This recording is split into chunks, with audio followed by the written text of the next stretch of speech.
تشوفون هالدب اللي أشر لكم؟ هذا هو أنا عبد العزيز العزام. وأكثر سؤال أسأله بيني وبين نفسي: من أسعد ناس في هالوجود وفي هالكون؟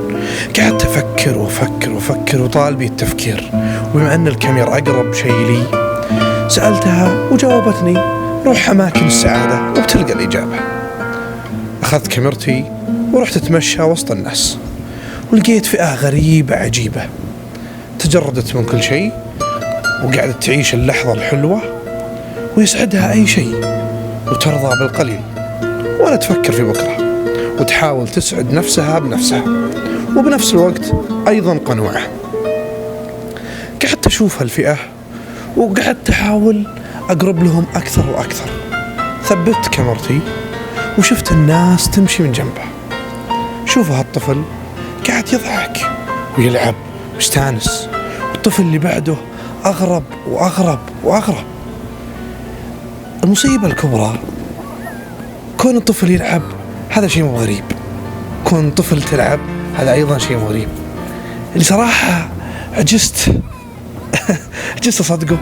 عائلة كاملة تلعب، عائلة أمها بعيالها بزارينهم كلهم يلعبون، تجردوا من كل شيء وقاعدوا ينبسطون ويعيشون اللحظة.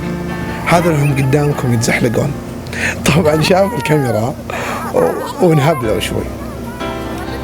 طبعا ما أخفيكم يا جماعة، شجعتني العائلة إني أبدأ وأعيش زيهم، أبدأ أحاول أسعد نفسي بنفسي.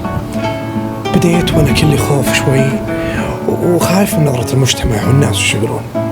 ركبت المرجيحة وأنا خايف من نظرات الناس ومن كلام الناس. لقيت إنه أنا غلط.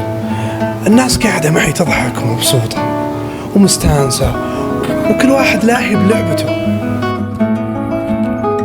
تعلمت درس كبير جدا من الأطفال: أن قلوبهم بيضة وزعلهم ما يطول، بساطة في التعامل ودوم البسمة وإحساسهم بالأمان. قعدت أمرجح كاميرتي، قعدنا ننبسط أنا وياه. وفي الأخير هذا أكبر درس تعلمته من الأطفال، درس لا أنساه أبد طول حياتي. شكرا لكل طفل علمني أني أؤمن بمشاركة الغير، وأؤمن بأن الحياة عبارة عن لعبة بسيطة نفهمها وناخذها ببساطة.